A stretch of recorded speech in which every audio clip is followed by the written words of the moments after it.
or I have to do the giant sign? We're filming right now. Hi. All right, guys. We're here with Heather. We're going to go over some of the tips for 13.2. No secret to the workout. We all know what it is. Let's kind of dive right into it. First thing is the setup position. And the setup, while it seems like a meaningless thing, and I get it, like the setup cannot overcome your fitness, but it counts for seconds. And if you can eliminate 1 second per transition and you get 10 rounds, that's 20 seconds. So 1 second per transition does matter, especially in a workout where it's just go, go, go, and there's no stopping. So this is where most people are setting up. They're setting up with the bar kind of really close to the box, perpendicular. The problem with that is as you go through the movement, the bar is going to chase away from the box a little bit and or run into your box jump space. So what we prefer is that you spin that bar really close, but right behind it. That way, you do your reps. So Heather, just show a couple reps. She does a couple, do like 1 push press to 2 deadlifts, 2 deadlifts. She turns, and she's right there to do her box jumps. And there's literally no seconds between transition. We're eliminating the 1 to 2 second transition times 10. If you get 10 rounds, that's about the average. That's at least 20 seconds. So that's a big thing.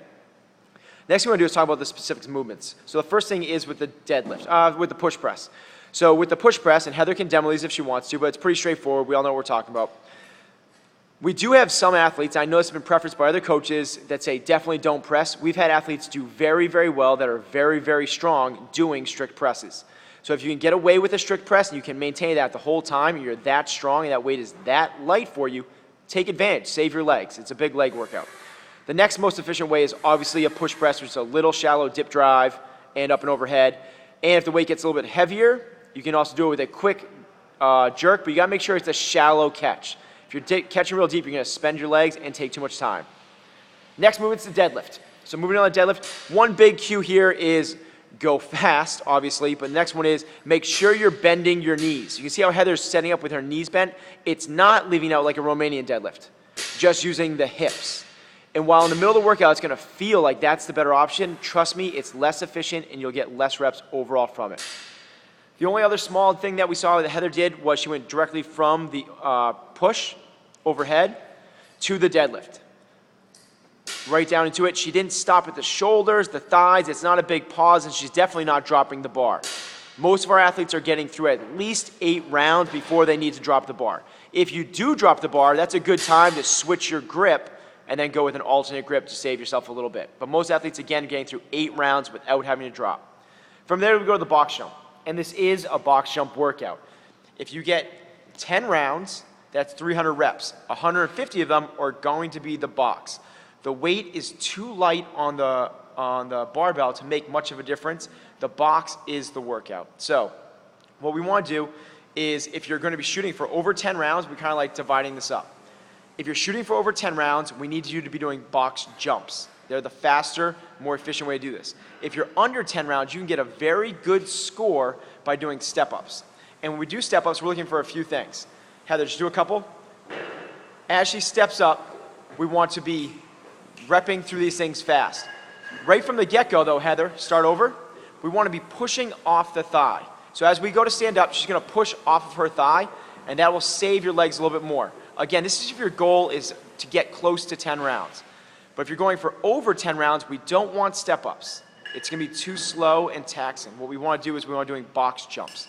And box jumps, simply what we all know, game standard, you're going to jump on the box and then rebound the bottom. Not a pause, but an actual rebound off the bottom. That would be a pause.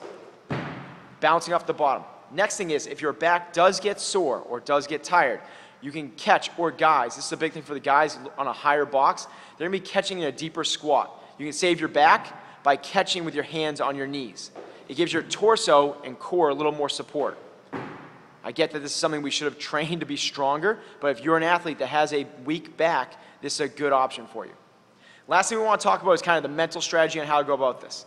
It is a box jump workout. First and foremost, the most important thing you have to do is maintain the cycle time and maintain just rep after rep on the box jump.